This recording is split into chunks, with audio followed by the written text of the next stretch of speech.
Is wine a salon lady or a streetwalker? Wine it is not merely a beverage. It is the embodiment of nature's most arrogant transformation and humanity's respect for that metamorphosis. In every drop, it carries the patience of the sun, the secret of the earth, and the full weight of a season. It exists through the miracle of fermentation, the transformation of sugar in the fruit into spirit, and is therefore the mother of all alcoholic beverages. For every intoxication passes through the gate of infinite possibilities opened by a simple chemical reaction that begins with it. However, this existence is equally fragile and perilous. The dilemma of a capricious diva. Wine is capricious. It moves with the whims of a diva, the sensitivity of a lady. Its nature is in a constant state of decision. One moment, it transforms into a crystal clear feast, while the next, it can turn to a dark vinegar,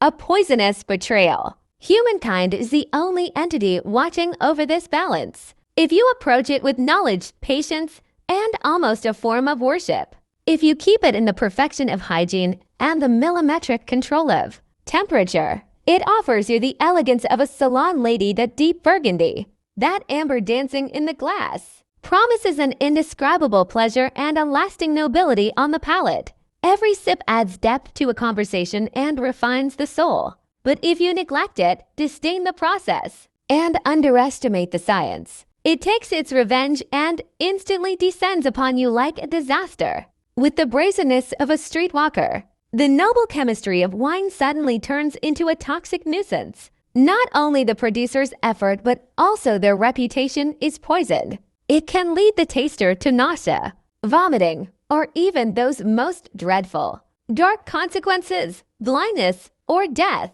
Fermentation, the philosophy of fragility. This dilemma lies in the fragility of fermentation at the heart of winemaking. Simply put, this chemical tango between yeast and sugar demands endless attention.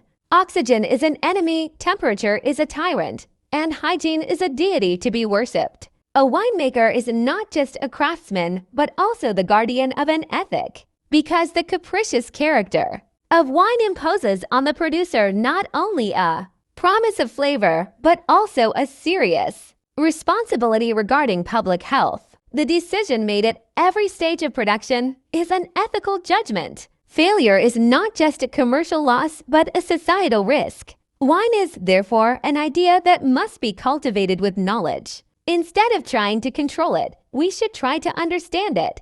Maintaining its balance is not just about filling barrels, but acting with intellectual honesty. Wine reflects the character of its master, noble if meticulous and knowledgeable, cursed if ignorant and reckless. Ultimately, it is capricious, but the one who determines its nobility or its disaster is always humankind.